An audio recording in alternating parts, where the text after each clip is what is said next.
Şimdi konumuz şu. Dubai'ye gelmiş öğrenci bir kadının hayat hikayesi. Dubai'de ne yapıyorlar? Nasıl para kazanıyorlar? Gerçekten Mehmet buradaki en başarılı insanlardan bir tanesi. Türk olarak emlak sektöründe. Dünyanın hiçbir yerinde 20 yılda bu şekilde oturan bir şehir yok. Buradaki insanlar 7/24 denetlenir. Küçücük kötü bir hamle sizin belki de buradan deport edilmenizi sağlar. Bunların hepsini tamamladıktan sonra artık kendi kariyerime daha iyi yönelebileceğimi düşünüyorum. Biliyorsunuz ki Dubai denince bir algı var. Eminim ki Türkiye'de çok fazla bu stresi yaşayan gençler vardır. Buradan özellikle tek başına kadın olarak gezmek ya da bir yerlere açılmak isteyen kimler varsa umuyorum bu video işlerine yaramıştır.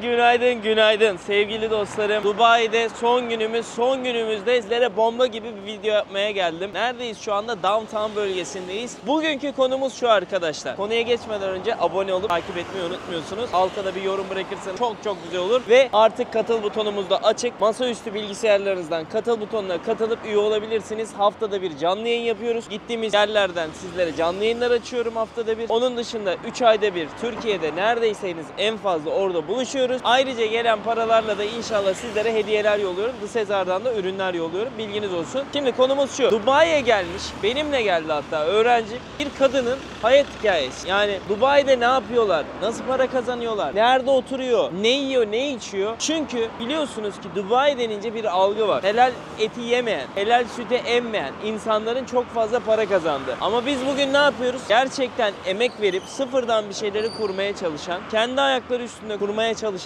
bir kadının sizlere ününü anlatmış olacağım. Evde benim kendisi öğrencim. Birazdan evine gideceğiz. Benimle oturduğu alan arası taksiyle 9 dakika sürüyor. Oraya doğru gideceğiz. Ev yaşantısını göstereceğim. Gerçekten Dubai zengin olunacak bir yer mi? Ya da Dubai'de sıfırdan başlamak ne kadar kolay? İngilizce bilmeden gelmek ya da İngilizce bilerek gelmek ne kadar zor? Biliyorsunuz ki benim Veyahut yurt dışı eğitim danışmanlık firmam var. Aşağıda bilgileri yazıyor zaten açıklamalarda. Ulaşabilirsiniz. Siz de Dubai'ye, Malta'ya dil eğitimine gidebilirsiniz arkadaşlar. Bizler sizlerin kayıt sürecinizi, vize sürecinizi vesaire yönetiyoruz. Bilginiz olsun, herhangi bir sizden de ücret talep etmiyoruz. Tüm işlemler ücretsiz şekilde yapılır. Size en son okul komisyon öder. Ben her şeyi açıkla fazlasıyla dile getiren biri olduğum için bana da %100 güvenebilirsiniz. Taksi çağıracağım. Taksiyi çağırmayacağım, hatta elle durduracağım şimdi. Elle durdurunca daha ucuz olabiliyor arkadaşlar. Çünkü direkt çağırdığınızda 8'de 9'dan başlatıyor. Elle durdurdum mu direkt 5'ten başlama şansın oluyor. Bilginiz olsun. Taksi gelsin. Devam edelim. Etrafı göstereyim sizlere. Şimdi burası downtown. Benim kaldığım yer burası. Mehmet'in evi. Böyle bir sürü burada binalar var. Genelde iş merkezleri vesaire var bu downtown kısmında ki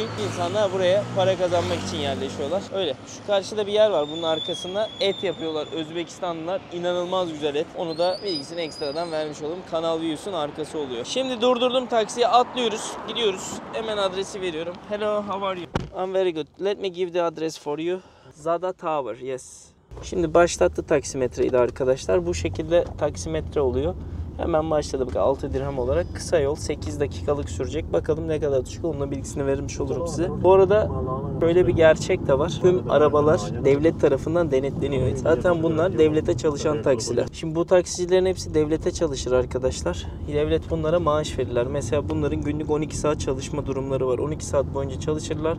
Haftanın 7 günü, 6 günü ya da kaç gün çalışıyorlarsa genelde 7 gün oluyor. Dün ben konuştum ve çocuk da öyle söyledi. Bangladeşliydi o çocuk. 7 gün çalışırlar. 12 saat. Sonra devlete yaptıkları rakamlar belli olur zaten sistemde. Ve en sonunda da 4500-5000 dirhem alırlar. Bilginiz olsun. Onun dışında diğer bir unsur da şu. Buradaki insanlar 7/24 denetlenirler taksinin içinde. Az önce dedim ya, kamera var. Herhangi bir yanlış yaptırım, müşterinin yanlış tutumu vesaire her şey kayıt altındadır. Dubai öyle bir yer. Dubai'de her yerde kamera görebilirsiniz. Yani yapacağınız küçücük kötü bir hamle sizin belki de buradan deport edilmenizi sağlar. O yüzden lütfen buraya geldiğinizde dikkat edin.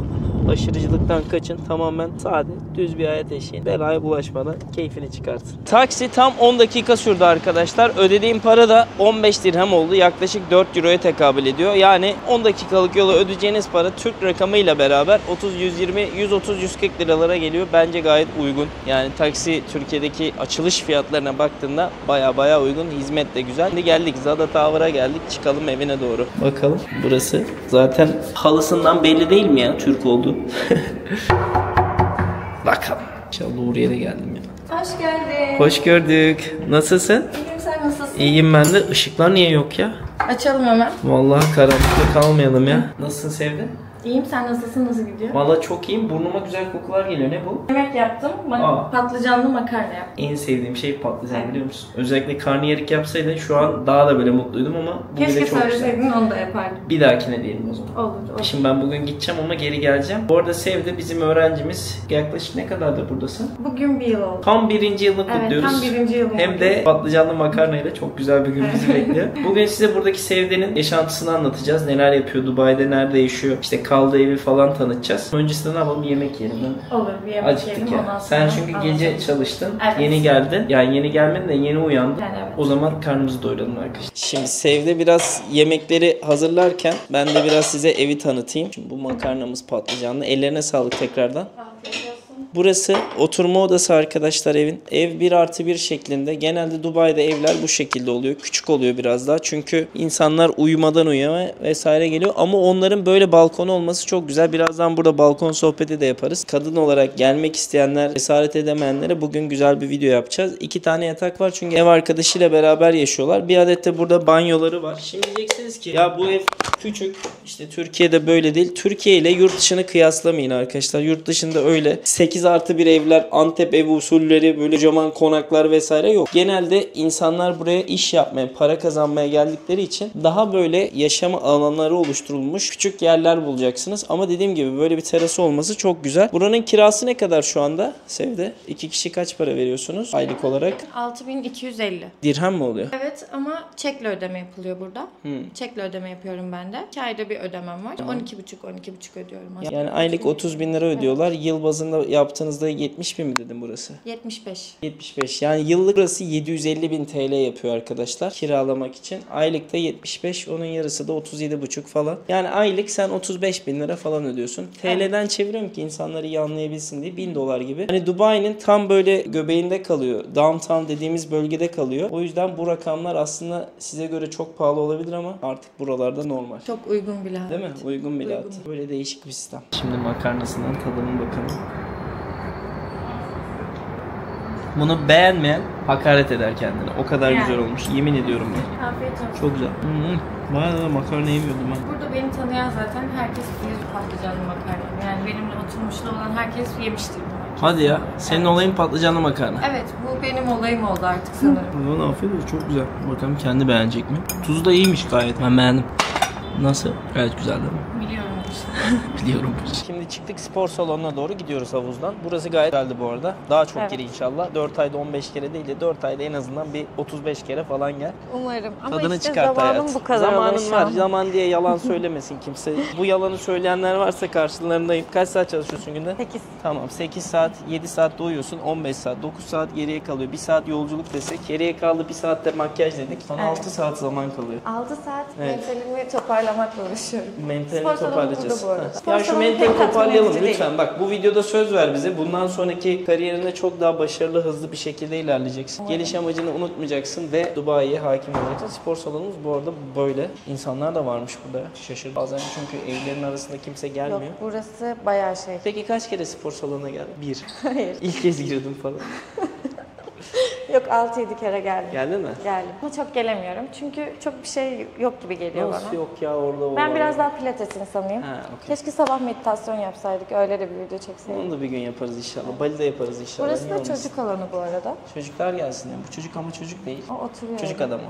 Evet. Bak spor salonu. her spor salonu ile ilgili ihtiyacınız olan her şey var burada arkadaşlar. Ağırlıklar, bench pressler, koşu bandı, elliptics, işte omuz, bacak her şey var. Hadi gidelim. Evimiz bu kadar değil mi tanıtımımız? Yaşam alanın bu şekilde. Yaklaşık 15 gün havuza giriyorsun.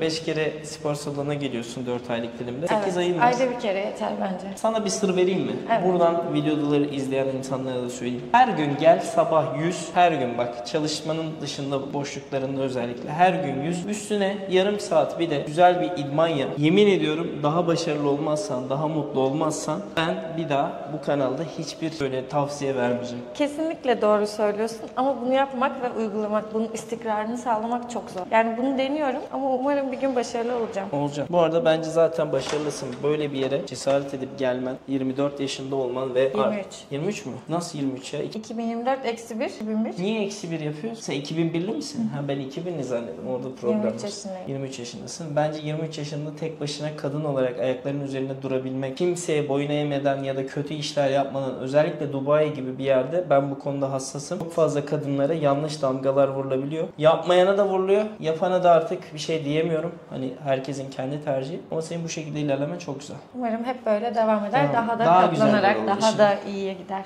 Ama zamanla daha iyisi oluyor ya. Ben 23 ben de ona yaşındaki bana inanıyorum. bakıyorum. Şimdikine bakıyorum. Çok fark var. Yani geçen sene hayal ettiğim noktada mıyım şu an? Yani kısmen evet. Kısmen. Şimdi bundan sonraki sıçrama olacak. Okuduğum bölümle ilgili belki bir şeyler yapabilirsin. Evet, Ne okuduğum bitirmiştin? bölümle ilgili bir şey yapmak istiyorum. Uluslararası ticaret bitirdim ben. Süper. Tam da yeri aslında ticaretin göbeği. Evet, ticaretin en iyi olduğu şehirdeyim ama şu an bekliyorum sadece. Zamanımı bekliyorum. Çünkü burada da hayatı oturtmak gerekiyor, evini tutman gerekiyor ya da yapman gereken ekstra şeyler oluyor. Bunların hepsini tamamladıktan sonra artık kendi kariyerime daha iyi yönelebileceğimi düşünüyorum. Bakalım, bekliyorum. Ben inanıyorum. Umarım. Nasıl olduğunu biliyorum çünkü sürecin 2 kere Malta denedik olmadı falan. Hani bırakmadın hiç peşini. Çok iyi. Devam et. Sevdeciğim bugün için her şey için teşekkürler. Ne demek, ben teşekkür ederim. İyi ki geldin. Vallahi özellikle makarna çok lezzetliydi. Afiyet Kahvemizi de olsun. içtik havuzun dibinde. Sağ olasın. Şimdi de ben başka bir yere gideceğim. Sen zaten bugün boşsun galiba. Evet, bugün off günüm benim de. Bir şey demek ister misin arkadaşlara? Evet, şunu söyleyebilirim. Cesaret etmekten korkmayın. Burası kolay değil, zor. Yani çok hafife alarak da gelmemeniz gerekiyor bence. Fazla özgüvenle de gelinmemesi gerekiyor. Ama özgüveniniz ve cesaretiniz her zaman bir kenarda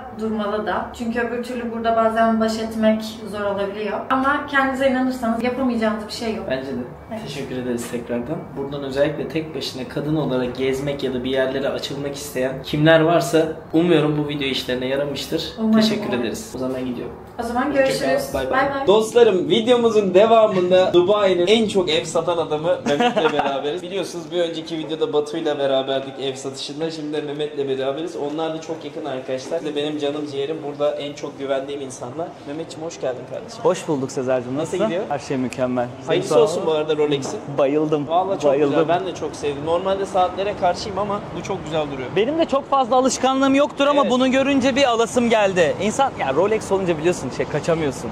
Ama kaçamıyorsun yani ona. Bu arada Mehmet benim aynı zamanda diğer videolardan hatırlarsanız Instagram'dan beraber bir sayfamız da vardı. Fethiye'den komşum. Hatta evi bulmamda Mehmet Evet. yardımcı oldu. Sağ olsun kardeşim. Öyle bir emlakçıyım yani. Öyle o kadar buluyor. International her yerdeyim. Fethiye'de, Dubai'de her yerde. Şimdi taksiyi çağırıp Rolex'e gideceğiz. Ayar mı yaptıracağız? Evet, bir kolumuza ayarını yapalım, takalım artık. Rolex'in özelliği ne? Sezer şöyle bir şey, yani ben mesela saatlerden çok anlayan bir insan değilim ama bugün mesela sen de çok saatleri anlamıyorsun. anlamıyorum. Şimdi sana Rolex dediğimde ne çağrışıyor? Abi wow diyorsun. Yani her saatin yerde babası diyorsun. her yerde görmediğin, ya saatin babası olmasa bile her zaman ulaşamayacağın, her zaman her yerde göremeyeceğin bir şey. Yani bu aslında böyle bir özellik katıyor insana. Hani benim Rolex aslında istememdeki sebep de bu. Yani bir farklılık olsun. Bir takayım ben bunu. Nasıl hissediyor Nasıl insanlar? hissediyor? Çünkü Neymiş bizim yaşadığımız ya da o geldiğimiz yerle yani o seviye arasında bir fark var. Acaba hani böyle kafayı kaldırıp Acaba ne yapıyor bu bu mu? insanlar, bu mu? Böyle mi hissettiriyor? Onu aslında keşfedeceğiz. Bence çok iyi. Senin çünkü sattığın müşterilerin vesaire ilk görüşte Evet. bakları yer aslında kolun bile olabiliyor. Kesinlikle. Dost Bunu başa, önemsiyorlar. düşman ayağı, Kesinlikle. müşteri de saate. Bir müşterim beni böyle şey yapmıştı biliyor musun? Sen böyle giyinip mi ev satıyorsun diye. Kot tişörtün falan vardı. Evet. Benim yanıma geldiniz dedim. Benden bilgi almaya. Benden ne almaya geldiniz dedim ya.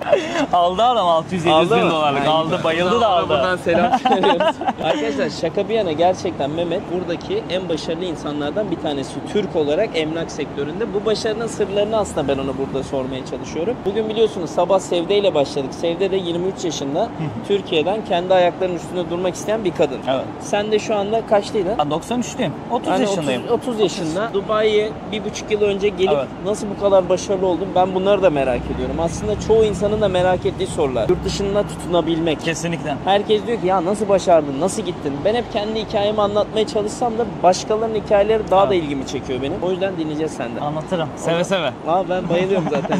Biz bayağı da yakın arkadaşız. Aynen öyle. Ben 15 gündür zaten Mehmet'in evdeyim. Şimdi neler konuşacağız. Evet, her şeyi anlatırız ya. Nasıl başladı, nasıl gidiyor? O zaman biz taksi çağıralım. Evet, gidelim. bir taksi Hadi çağıralım. gidelim. Hadi taksi çağıralım. Şimdi Dubai Mall'a girebilmek için metronun içinden yürüyoruz. Taksi dedi ki normalde bırakırım ama şu an sizi bırakmam için 30 dakika daha yol gitmemiz lazım. O yüzden metroya salayım dedi. Metroya geldik arkadaşlar. Buradan yürüyerek içine kadar varabiliyorsunuz. 10 dakika yürüme mesafesi. Bilginiz olsun. Metro ile de ulaşım sağlayabilirsiniz. Farklı kartlar var burada. Gold, Silver ve sadece kadınların binmiş olduğu bir bölüm de var. Geldiğinizde Dubai'de metroyu ne kadar kullanırsınız bilemem ama burada yaşayanlar kullanıyor. Bakın bunların çoğu insanlar evlerine metro ile vesaire de dönüyorlar. Öyle herkes inanılmaz bir şaşalı hayat yaşamıyor Dubai'de. Her ülkenin, her şehrin kendine ait dinamikleri var. Onlar da bunlardan bir tanesi işte. Bak önümde Pakistan, Hindistan, Nepal hepsinden var şu anda. Şu an neredeyiz biliyor musunuz? Dünyanın en büyük markalarının olduğu Dubai Mall'un içindeki Fashion Avenue'deyiz. Zaten fark ettiyseniz renklerde bir değişmeler oldu. Beyazlaştı falan. Hatta tam ilerisine de gidiyoruz. Orayı da göstereceğiz size. Siz şu anda bu videoyu izlerken biz şu anda ofiste Deniz'le beraber çok yoğun şekilde çalışıyoruz. Dubai kartımız sonunda Beni de Gezdir'ine eklendi. Eğer sizler de Dubai'yi bizim gibi gezmek istiyorsanız özellikle bizim kendimizin tecrübelerinden yararlanarak yazmış olduğumuz yazıları değerlendirirseniz Dubai sizlere çok kolay gelecektir. Uçak biletinden vizesine, konaklamasına kadar tüm linkleri de koyduk ki o linkleri tıkladığınızda en iyi yerleri, en uygun fiyatları, en iyi turları bulabilin diye arkadaşlar. Şu an neredeyiz biliyor musunuz? Fethiye'deyiz. Yanımda kim var? Tabii ki de Deniz. Merhabalar herkese. Arkadaşlar yayında gerçekten bizim için çok mutlu bir an şu anda. İlmik ilmik işlediğimiz bir emeğimizin artık canlıya alınmış halini sizlerle paylaşıyoruz. Dubai, Bali, Phuket başladı. Şimdi Mısır gelecek. Yakında da Amsterdam, Paris, Roma'yı da paylaşacağız. Şu ana kadar yüzlerce kişi aldı ve bir tane kötü yorum almadı. Diğer güzel bir haberimiz ise artık uygulamamızda, telefonumuzda. Arkadaşlar uygulamamız tüm iOS ve Android'ler için geçerli. Çok hızlı çalışıyor bu arada. Çok hızlı gerçekten. Şu anda Dubai aktif. Buradan alabilirsiniz. Bak tıkladınız ya içine. Özeti. Bu da videosu arkadaşlar. Detaylı olarak aktardık içinde. Kartı tıklayarak açabilirsiniz. Böylece Dubai'yi güzel çok rahat şekilde gezebilirsiniz. O zaman hepinize Fethiye'den sevgiler. Dünyanın bambaşka yerinde. Görüşmek üzere. Evet şu saati bir göster kardeşim. Hayırlısı olsun. Güle güle kullan. Teşekkür ederim Nazar Sezar'cığım. boncuğu atın arkadaşlar yorumlarda. Evet lütfen. Ne olur Lütfen. ne olmaz patlamayalım. Şimdi hayatında ilk kez böyle bir şey aldın kendine değil mi? Herhalde Sezer hayatımda kendime yaptığım en pahalı yani kendim aldığım en pahalı hediyelerden biriydi. Tabii motoru vesaire onları saymıyorum.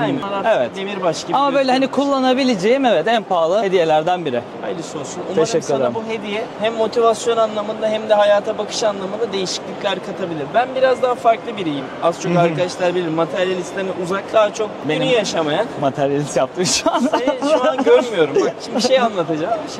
Ama bir yerdeysen, bir yerin koşuluna ayak uydurman gerekiyorsa bunu da layığıyla yapman lazım. Evet. Hiçbir zaman karşı değilim. Belki yıllar sonra bu saati söküp atacaksın ya da şey diyeceksin ya ne yapıyorum ben de diyebilirsin ya da şunu da diyebilirsin. Bunun koleksiyonu yok mu? Mesela. Tamamen zihni kontrol edebilmekle ilgisi var. Bu da Evet. zaman içerisinde kendin bulacak. Gelelim sana kardeşim. Evet. Sen geldin Dubai'ye 1,5 yıl önce. Evet. Burada bir network oluşturdun kendine. Vartur'da mı başladın direkt olarak? Ben direkt Vartur'la geldim. Sen yani zaten- evet Şerif Bey ile görüştüm ben. Vartur'la direkt Vartur aracılığıyla geldim. Hani burada gelip bir iş arama sürecim olmadı benim. Tamam.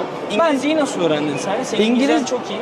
İngilizceyi yani ben üniversitedeyken zaten İngilizce işletme okudum. Tamam İngilizceyi süper üniversitede öğrendim diyemem ama ben bir yıl yurt dışında yaşadım. Nerede? Polonya'da yaşadım. Aa, Erasmus mu? Erasmus Bak yapmıştım. her zaman derim bir insan başarısı Kesinlikle. varsa arkasında yurt dışı Kesinlikle. Hiçbir Bak şey yurt var. dışının kattığı şöyle bir şey var Sezer. Hani eğitim anlamında bana hiçbir şey katmadı. Çünkü ben Polonya'da üniversiteye gitmedim. Amacım Ben de gitmek de gittim değildi zaten. zaten. Hani gezmekti. Evet. Bak bir senede ben 19 tane ülke gezdim ve her gezdiğim ülkede, her gezdiğim şehirde sürekli insanlarla tanıştım. Sürekli sohbetler ettim. Sürekli onların hayatlarını, nasıl yaşadıklarını, neler yaptıklarını. Bu bana hem İngilizce noktasında ciddi bir avantaj oldu hem en önemlisi vizyon kattı. Değil mi? Aynen. Yani dünya gerçekten Türkiye'den daha büyük. Türkiye'nin dışında inanılmaz bir hayat farklı var. bir hayat var ya. Ve bu bana çok şey kattı. O gün zaten ben anladım yani. Evet ben ileride de bir iş yaparsam kesinlikle yurt dışı bağlantılı bir işle birlikte olacağım, içerisinde olacağım. Dünyayı Onunla birlikte de yaşayacağım. zaten o şekilde ilerledi hayatım. Çok iyi. Çünkü ben şeye çok şaşırıyorum. Bazen burada tanıştığım insanlar var. Bu işi yapıyor senin gibi. İngilizceleri düşük seviyede. Evet. Ya Allah Allah diyorum. Şimdi bu projeyi satıyor ama projenin menajerleri yabancı. Bu insanlarla ikili nasıl iletişime geçiyor falan diye merak ediyorum. Evet. O yüzden yüzden bu konu önemli. Peki Dubai'de insanlar şimdi yatırım yapmak isteyenler vardır aramızda. Evet. Açıklamayı Mehmet'in sayfasında bırakıyor. İşte Sezer'le YouTube'da izledik deyip yazabilirsiniz Mehmet'e. Her konuda yardımcı olacak arkadaşlar. İnsan burada minimum ne kadarlık bütçeli ev alabiliyor şu anda? Sezer ortalama 180 bin dolar, 190 bin dolar diyebilirim. Daha uygunları da var. Aha. Ama hani ben biraz o projeleri almış olmak için alınan üniteler olarak görüyorum. Tabii ki burada hani kimsenin bütçesine bir yorum yapmıyorum. Tabii. Fakat hani şöyle bir mantık vardır. Bir yerde bir gayrimenkul yatırımı yapıyorsan ya onun da hakkını verebilmen gerekiyor. Aynen öyle. Dubai'de böyle bir yer aslında. 80-190 bin dolar bandında diyebilirim. Aynen 180-190 bin dolar bandında. Peki bu parayı direkt çıkarıp veriyorlar mı yoksa hani bu down payment dediğiniz önden ödemeli? Dubai'de taksitli ödeme yöntemleri var. Siz bir gayrimenkulün sadece %24'ünü ödüyorsunuz aslında burada bir alım yaptığınız zaman. Sonraki ödemelerde taksit 4 ayda bir, 5 ayda bir, 6 ayda bir, %5, %10 şeklinde.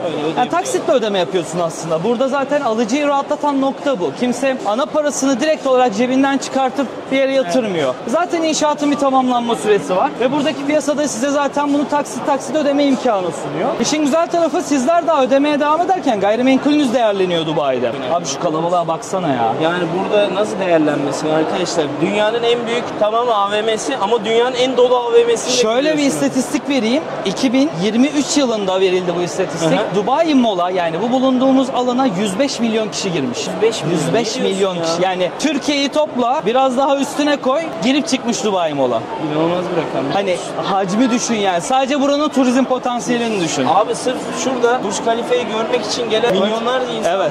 Bak şimdi çıkacağız arkadaşlar dışarı. Herkes Mixes muhtemelen şu an fountain hepsi önündedir. orada. Saat kaç şu an mesela? 9 çeyrek. Evet. 15 dakika sonra burada şov var. 15 dakika sonra yer bulamıyorsun hanım Evet. için. Geçmiş videolarda gösterdik zaten. Time Out'a gidiyoruz. Geçen videoda hatırlarsınız böyle yemeklerin, farklı kültürden yemeklerin, yiyecek içeceklerin olduğu bir yer arkadaşlar. Oraya doğru yol alacağız. Buradan dışarı doğru çıkıyoruz. Bakar mısınız ya? Bir gün geldim buraya Mehmet. Şöyle yürüyemedim. Yani o kadar tıklım İnanılmaz. Bir de şu an tam sezondayız. Evet, Tam havalar da sezon çok artık. güzel bir de. Baksanıza arkadaşlar bu ne bir çılgınlık ya. Adam bir de hani buraya tarihi, kültürü vesaire getirmedi. Buraya bir yapı oluşturdu. Dedi ki bu yapı tamamen pürüzsüz, tamamen insanların görünce büyüleneceği hayvani bir bina yapacağım dedi. 828 metreyi döşedi ve karşılığında turizme katkısıyla beraber gelen yatırımlarla daha da büyütüyor kendini. İnanılmaz ama ya. Şimdi diyecekler ya işte bina var, binayı beğenmiyorsun. Aslında değil, ben de doğacıyım. Sen zaten doğacısın. Sanat ama abi. Ama buranın da olayı bu. Yani bu da farklı bir şey. Bu da farklı bir tasarım. Abi bu kadar adamı getiriyorsan bunun karşısına eğileceksin ya. Tabii ki. Buna şey demeyeceksin yani işte ya yapay mı? Yapmış abi sen de yap o zaman yapay. Çok Demek büyük- ki zor bir şey ki yapamıyor. Çok büyük bir başarı var burada. Ya bir çok kere büyük en bir üst başarı katına var. nasıl su çıkartıyorsun? Aynen Bunun öyle. belli katlarına su pompalayacak yerler varmış. Deniz anlatmıştı bunu. Yukarıya suyu öyle taşıyorlarmış. Bunun yanında bir de bu bina rüzgarda vesaire sarsılmasın diye inanılmaz bir altyapısında fiziki çalışmalar olmuş ya. Bir yarısı kadar da altında var diyorlar size. Kesinlikle var. Kesinlikle var. İnanıyorum. Bak salı günü normal salı bir akşamından Evet. bahsediyoruz. Saatlerimiz 8'i 20 geçiyor. Turizmin ne kadar büyüdüğünü anlayın ve herkesin İngilizce konuştuğunu düşünün arkadaşlar. Ben ışıkları çok severim. Şu güzelliğe bak. Evet ya. Cafcaflı. Baksana nasıl patlı. Ha, ne olursa olsun buraya ömründe bir kere de olsa şu yapıyı görmek için geleceksin. Kesinlikle. Rahat bir de biliyorsun değil mi? Yani Ulaşılabilirlik çok kolay kanka. iyi yemek istiyorsan, Evet. gerçekten kaliteli mekanlar, o kaliteyi hissetmek istiyorsan doğadan ziyade Dubai bunun tam yeri. Tam yeri abi. Her şeyin en iyisi burada. Her şeyin en iyisi o kadar söylüyorum. Burası da İçeriden günaydın et. geçelim. Hatırlarlar eski videoda ben burada röportaj da yaptım. Peki Mehmet sen şimdi burada harbiden büyük başarılar elde ettin. Güzel kazançlar elde ettin. İnşallah daha ileri de olur kardeşim. İnşallah.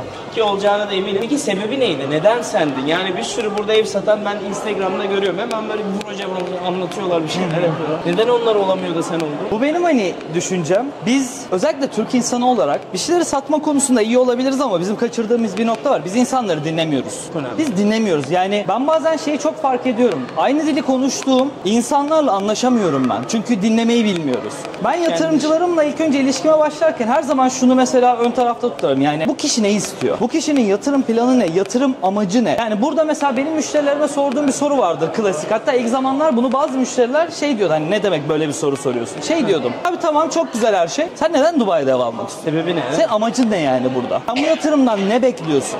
Bunu anladığın zaman kişiler zaten sana ne alacağını, nasıl bir yatırım yapacağını direkt olarak belirtiyor. Tabi burada sektör bilgisinin olması çok çok önemli. Yani bunun için tecrübe gerekiyor gerçekten. Yani Dubai piyasası, şimdi açık konuşacağım, sosyal medyadaki gibi gerçekten maketin önüne geçip de projeyi anlattığınız, sonra milyon dolarlık satış yaptığınız bir yer değil. Çoğu satışları gerçekten gerçekleştirmiyor. Çok başka Evet. bir olay. O başka bir olay. Tabii tecrübenizin olması gerekiyor. Yatırımcıyı dinlemeniz gerekiyor. Burada sektöre hakim olmak, vizyon sahibi olmak çok önemli. Çünkü vizyon dediğin şey de aslında çok değişken bir şey Sezer. Çünkü biz bugün 3 yıl sonra, 4 yıl sonra teslim olacak bir projeyi bugün satmaya çalışıyoruz. Aslında bir hayal satıyoruz biz. Toprak yani. Toprağa daha çivi çakmamışlar. Bir markete girelim şöyle. Markete de girelim. Anlat. Ne Yani- alacağız buradan kardeşim? Sigara alacağız. Sigara. Maalesef ki biliyorsun. Ben de anlamıyorum Kamu spotu sigara için. veriyorum şu anda. Ben de Evde satsanız, sigara içiyorsanız adam değilsiniz. Ben de anlamıyorum bu insanlar neden sigara içiyor ama Yani- işte var bizim de bağımlılıklarımız. Ah be kardeşim. Değiştiririz, onları da değiştiririz. Tabii. Yani şu var, baktığında abi toprak, çöl. Yani görüyorsun etrafında çöl. Diyoruz ki bakın 3 sene sonra burası bu olacak, burada bu fiyat artacak, şu kadar para kazanacak. Hayal satıyoruz. Evet. Hayal baktığında olmayabilir. Olmazsa da Bizim aslında sattığımız şey vizyon. vizyon. Neye göre satıyoruz peki bunu? Bak şu gördüğümüz alan 20 yılda yapılmış. Dünyanın hiçbir yerinde 20 yılda bu şekilde oturan bir şehir yok. Adamlar bunu başarmışlar. Ve her sene açıkladıkları planlarla da destekliyorlar yapacakları projeleri. Aslında bizim yatırım yaptığımız şey Dubai'nin vizyonu. Biz bugün bir artı bir daire, stüdyo daireye yatırım yapmıyoruz. Diyoruz ki bu adamlar bunu yapmış. 3 sene, 5 sene, 10 sene sonra bunlar daha da bunu yapacak. Güvendiğimiz şey bu. Aslında parayı kazandıran nokta bu insanlara. Aynen. Sen bu vizyonu gördüğün için de kolaylıkla Kesinlikle. insanlara bunu verebiliyorsun. Çünkü altyapıyı biliyorsun. 53 yılda oluşan bir şehirden bahsediyoruz burada. İnanılmaz bir yapı. Gerçekten sağlam temeller atılmış. O kadar sağlam ki şu anda girdiğiniz markette bile sistem doğru işliyor. Herhangi bir sıra kaçırma, herhangi birinin hakkına girme, herhangi bir fiyatsal değişiklik yaratma. Hiçbir şey yok. arkadaşlar. Şimdi o dedik ya time out'a gelelim, bir şeyler yiyelim. İlk durağımız böyle neymiş? Mattar diye bir yere geldik arkadaşlar. Şöyle smoke brisket aldık. Bu et bildiğiniz dana eti. Onu yiyeceğiz. Burada arkadaşlar var, yapıyorlar. Hi guys. How are you? Good? It's gonna be on the YouTube. Thank you. Şimdi bunu bekliyoruz. Başka bir şey daha seçeceğiz sırasıyla. Mehmetçim, sıradaki kardeşim. Rameni pas geçiyorsun. Rameni pas geçtik. Bu Yunan restoranı da yani yapamam. Gyros. Aynen. Geçtik. Geçtik mi?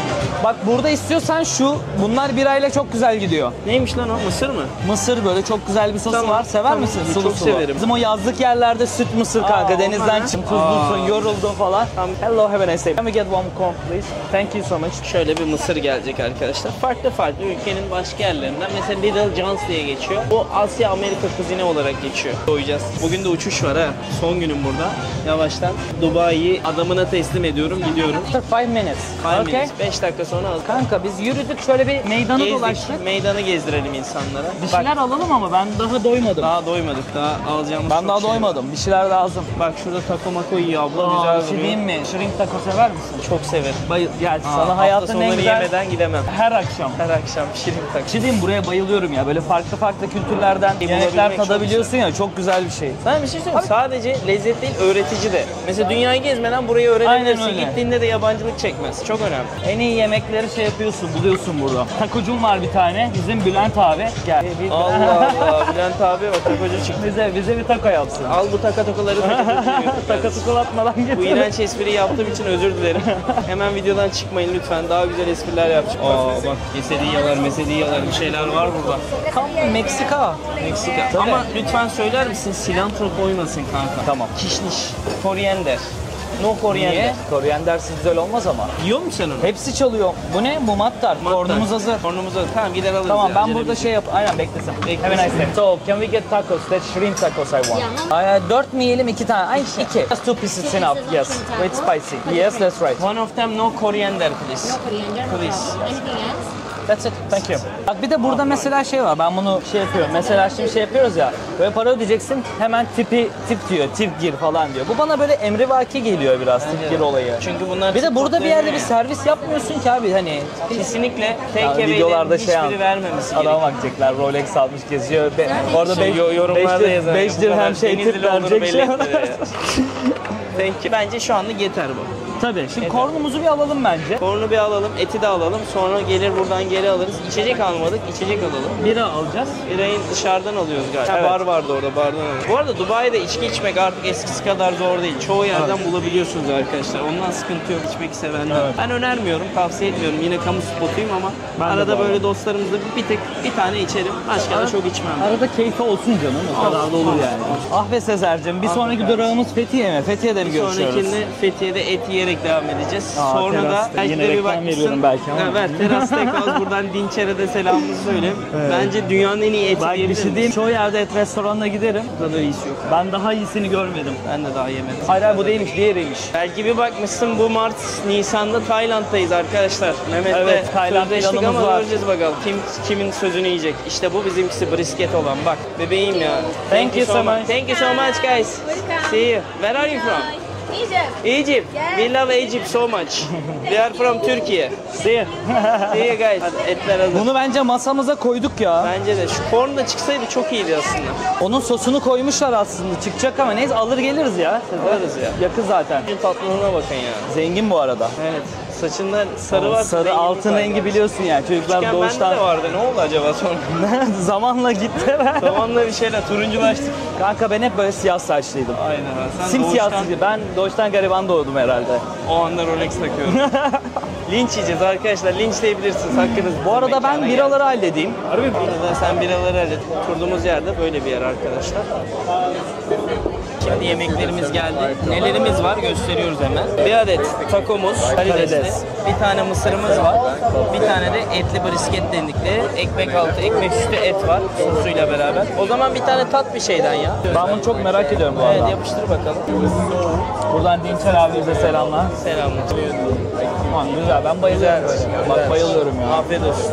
Arkadaşlar bunu geçiyorum. Canınız çekmesin. Afiyet olsun. Yedik, içtik, doyduk. Şimdi bir kahve içelim dedik. Evet. Gece uçuşu öncesi bir kendimizi rahatlatalım. Kardeşim nerede kalmıştık en son? Ne anlatıyorduk biz? Yemeklerden bahsediyorduk. Peki, yemekleri dedi. Yani senin buraya geliş hikayende hiç mi zorlanmadın be kardeşim? Ben onu merak ediyorum. Tamam şimdi satıyorum burada eyvallah 1,5 yıldır ama Evet. ne gibi zorluklar yaşadın Dubai'de? Yani şu an görünen tarafın bir de o başlangıçta görünmeyen tarafı var. Sezer ben geldiğimde inanılmaz zorlandım. Yani benim buraya gelişim çok hızlı oldu zaten. Ben çok hızlı karar aldım. Düşünmedim bile yani ben nereye gidiyorum diye. Fethiye'de bir anda dururken tamam ben artık Dubai'de yaşayacağım dedim. Dubai'de bu işi yapacağım dedim ve baktım gittim. Buraya ilk geldiğimde abi her yerde yüksek binalar, hiçbir yeri bilmiyorum, hiçbir insan tanımıyorum. Köyden indim şehre. Aynen evet Fethiye yani hani Fethiye Aynen. arada bir Köy İstanbul yani, bile aynen. yok, bir metropol bile görmedim. Yörükten. Direkt şey yani Yörük dağlarından ben Dubai'nin metropolün merkezine geldim. İlk başta çok zordu ama mesela hiç unutmam Albarşa'da kalıyordum ben. Albarşa'da bir paylaşımlı odanın olduğu yerde yer tutmuştum. Ve Sezer bir şey diyeyim mi? İçeriği görseydin inanamazdın o içerinin Ben dini. inanamıyorum. Bak o banyo var ya o banyo küften hani böyle şeydim böyle terliklerimle böyle basmamaya çalışıyordum küflere. O kadar kötüydü. Mutfağa falan girmedim bile. Çok zor bir dönemdi o. Yaklaşık ben bu zorluğu 6 ay boyunca çektim. Burada Maddi ev gücün tutamadım. nasıldı? Evet yani maddi gücüm şöyle Dubai zaten çok pahalı bir yer. Evet. Evet ben Fethiye'den iş yapıyordum biraz ama yani sonuçta şeyler farklıydı. Fethiye'de olan Fethiye'deydi. Burada olan Para burada. birimi de farklı. Para birimi de farklı ve o zamanlar 5 lira falandı dirhem. Düşün, dirhem 5 Şu an 10 liralara geldi değil mi? Ben 6 ay bu zorluğu çektim. 6 ay boyunca biraz pert yaşadım. İşe gidip gelip nasıl yapıyordun? Metroyla. Albarşa'dan metroya biniyordum. Metroya Business Bay'e geliyordum. Business Bay'den otobüse biniyordum. Ofise geliyordum. Akşam geri dönüş aynı şekilde. Değil mi? Bak mesela şurada MR'ın satış ofisi vardı ileride. MR'ın satış ofisinde işte kahvedir, kektir vesaire bunların hepsi ücretsiz gün içerisinde. Ha, bedava. Ofisten çıkıyordum akşam 5'te oraya geliyordum. Orada kahvemi içiyordum, kekimi yiyordum bedava. Yani Ya. bedava olan her şeyi sonuna kadar kullanıyordum. Tırnaklarla geldin. Aynen öyle ya. Gerçekten ben kazıyarak geldim. 6 ay böyle çok zorlu bir süreç oldu. Hatta bana çok yardımcı oldular yani. Murat abi olsun, Emre olsun. Hep onların evlerinde kaldım. Otelimi 2 gün uzatıyordum ben burada hep. Yani Hadi. bir haftalık Anladım. uzatamıyordum abi. O para şeyi yoktu. Hep 2 gün. Yani çalışa gerçekten hani şükürler olsun iyi bir yere oldum, geldim Peki yani. ilk evi ne zaman sattın bu süreçte geldikten sonra? Sezer ben ilk evimi 1,5 ayda aynen sattım ama bayağı meşakkatliydi yani ilk başta oldu olmadı benim moralim bozuldu Çok olmayınca ben Türkiye'ye döndüm. Tamam dedim ya, yani yok yani ben burada Olmuyor, yapamam. alışamadım. Döndüm Fethiye'me. Fethiye'de devam ediyorum ben de. Köyüme döndüm ben. Fethiye'de devam ediyorum. Sonra Şerif Bey aradı beni, hiç unutmam. Ne yapıyorsun sen dedi hani. Nasıl gidiyor? İyi dedim abi, hani başaramadım dedim ya. Neyi başladın abi? Başaramadık abi. Neyi başaramadın amına koyayım? Başaramadım falan. Olmaz öyle dedi yani. Senin gelmen gerekiyor. Sağ olsun çok yardımcı oldu bana. Orada başlamış oldu. Orada tuttu benim elimden. Masa belki şu an Aynen başka bir öyle. senaryo. Tuttu beni tekrar Dubai'ye getirdi. Ondan sonra başladım abi harıl harıl çalışmaya. Ama şey yani gerçekten sosyal medyada abi biz hani şu an hani işte mekanlara gidiyoruz, yiyoruz, içiyoruz, para harcıyoruz vesaire. Ama bunun o oluşma süreci çok sıkıntılı bir dönem. Psikolojiyi çok inanılmaz zorlayan bir süreç. Ya düşün, otel odasında ben tek başımayım. 2 gün daha uzatabilir miyim diye hesaplama yapıyorum. Ev satmaya çalışıyorum ve bilmediğim bir lokasyon. Hani satarken kendime de güvenmiyorum hiçbir şekilde. Acaba Çünkü daha doğru öğrenmem mu gerekiyor. satıyorsun? Tabii. Kesinlikle. Yatırımcıyı da burada yanlış yönlendirmemek gerekiyor. Bu ara biraz psikolojim şeydi, bayağı pertti. Down Çok kötüydü. Ama işte o süreklilik seni burada kazandırdı. Evet. Ben hep söylerim, bir şeyin sürekli oluşu seni bir yerden bir yere getiriyor. Bak örnek vereyim kendimden hemen hızlıca. YouTube'dan ilk dakikalarda videolarımı takip eden arkadaşlar vardır burada. Bak 1 yıl boyunca video yaptım. 50.000 TL reklama para harcadım Google Ads üzerinden ki izleneyim diye. Meğersem kötü yapıyormuşum, haberim de yok. Çünkü dakikaları düşürüyorsun izlenme ortalamasını. Sadece 12.000 abonem oldu. Ben bir yıl sonunda şunu diyebilirdim. Ya bu olay tutmadı kardeşim. Evet. Tutmadı, ben bırakıyorum. Bırakıyorsun.